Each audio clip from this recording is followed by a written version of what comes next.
Here are 9 things great D&D players do that make them legendary in the eyes of DMs and other players alike.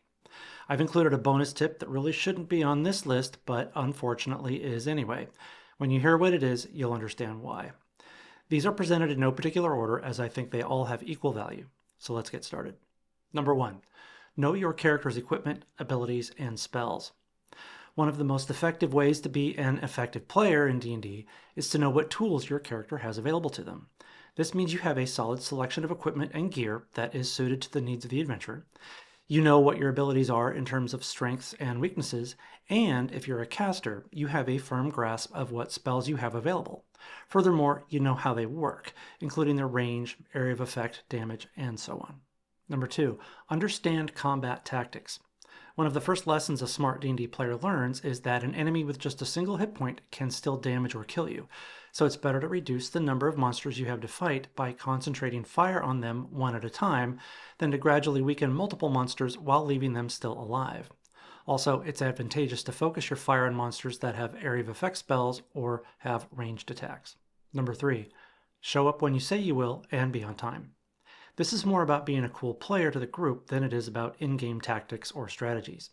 Being someone that others can rely on is very valuable no matter what kind of group activity you're involved in, be it D&D or a sports team or a knitting circle. Bonus points if you even know what a knitting circle is. Number 4, get along. Allow other players to make their own choices and don't talk over each other. Again, this is about the experience, not anything in-game. Good DMs know that the best time is had when players retain their sense of agency for their characters. Good players know this too. They make their own choices, and they respect that everyone else at the table has the right to make their own choices too. Finally, good players get along and don't talk over each other. Number 5, be ready when it's your turn in combat. Once combat has begun, pay attention to initiative order. Don't catch yourself looking up from your phone saying, "Is it my turn?" when the DM calls your name. Know what the players and monsters did who came before you, and think about what your character will do so you're not wasting time figuring that out when your turn does come around. Number 6, pay attention to what's going on and how your character fits into the action. Be supportive. This tip closely follows the previous one. Great D&D players understand that their character is likely one of several, and they understand how their character fits into the group goals and tactics. If you move to a certain location, will that draw fire away from a comrade that is dying? Can you cast AoE spells to help not just yourself, but others as well? D&D is a team sport, so play to your strengths in the context of the group. Number 7, remember why you're there, and don't allow distractions to take you away from the craftily prepared quest. If you enter the dungeon to find a particular magic item, remember that. Don't wander off chasing magic rabbits if their relevance to your quest isn't at least somewhat clear or hinted at by the DM. It's aggravating not only to the DM, but to the other players as well, if you've been on a quest to find the Wand of Many Splendors, only for you to keep insisting you endlessly chat with the innkeeper who knows nothing about it. Number 8, temper your expectations. Every DM is different and every table is different. Have you ever said to your romantic partner, "My ex always let me do it"? This tip comes down to understanding the fact that every D&D table is unique.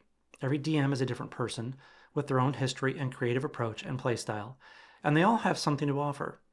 Their style may not be your style, and that's cool, but respect the fact that they won't be exactly like your forever DM who you thought was perfect. Maybe they were, but give your new DM a chance. They might be perfect too, just in a different way. Number 9, take notes of key events, items, and NPCs. DMs actually love it when players take notes and keep track of things.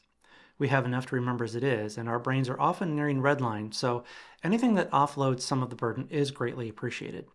The other players will appreciate this too, especially when you remind the half-orc barbarian that you stashed in your bag of holding that really cool battle axe the group found a few sessions ago. That weapon just may come in handy when the rust monster eats their regular weapon. Finally, I have a bonus tip. I really shouldn't have to point this one out, but admittedly, it has come up more than once at my tables. Are you ready? Come prepared. It's bad enough if you show up to D&D night and forgot to bring your dice, but if you forget your character sheet, forget about it.